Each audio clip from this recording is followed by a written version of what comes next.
Yo, what's up mga ka-treasure? So, dumating na yung package natin, which is the Hirono Pianist. So, let's unbox this and tignan natin kung ano yung quality.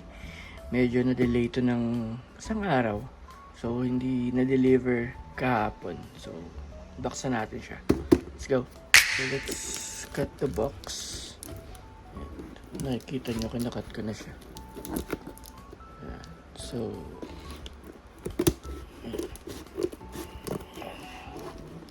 medyo hirap siyang buksan. So, yan. Cut natin sa ibabaw.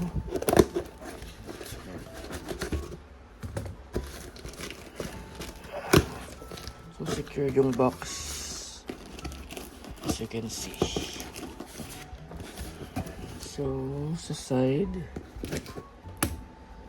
So, bukas na siya. Ayan yung laman sa loob. So, fast forward natin ang konti. So, pag natanggal mo sa box, ito yung itsura niya. So, may cardboard.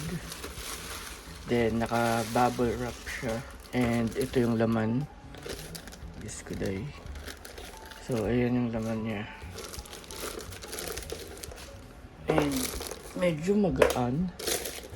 Kaya nakakatakot. Baka fake. Or baka walang laman. Pero, ayan yung box.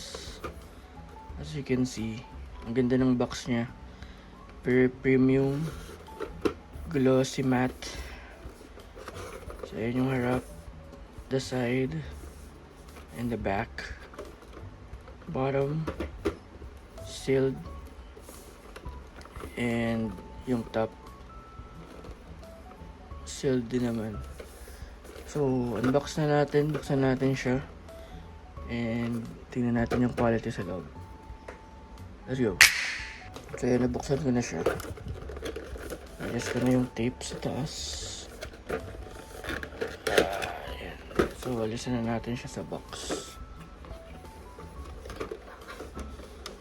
Medyo magaang lang pala to. Kala ko sobrang bigat. There you go. So, ayan yung itsura ni Hirono Pianist. So, meron siyang 4 parts. So, yung main pop mart na Hirono, the piano, the music sheet, and yung kanyang chair. So, assemble natin siya. Wait lang. Kunin natin yung piano. So, yun yung piano, as you can see. So, ma-detail din siya. Ayan. So, kung nakikita nyo, so may mga detailed siya na parang cracks and all. Ayan. Then, ito yung upuan.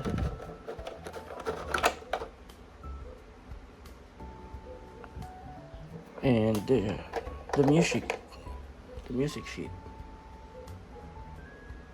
Siyempre, hindi yan na-turn. Then, si Hirono itself. Ayan. So, assemble natin siya from its particular positioning.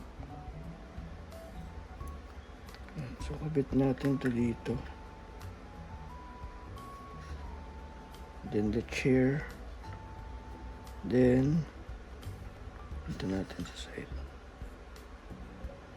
Then, si Hirono. Yan.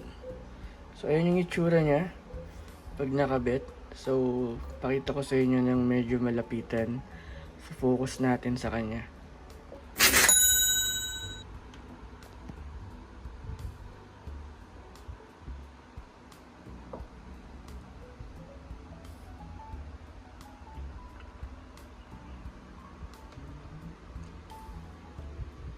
So, that's for our Hirono Pianist. And comment down below kung anong tingin ninyo dito sa Hirono Pianist na Pop Mart.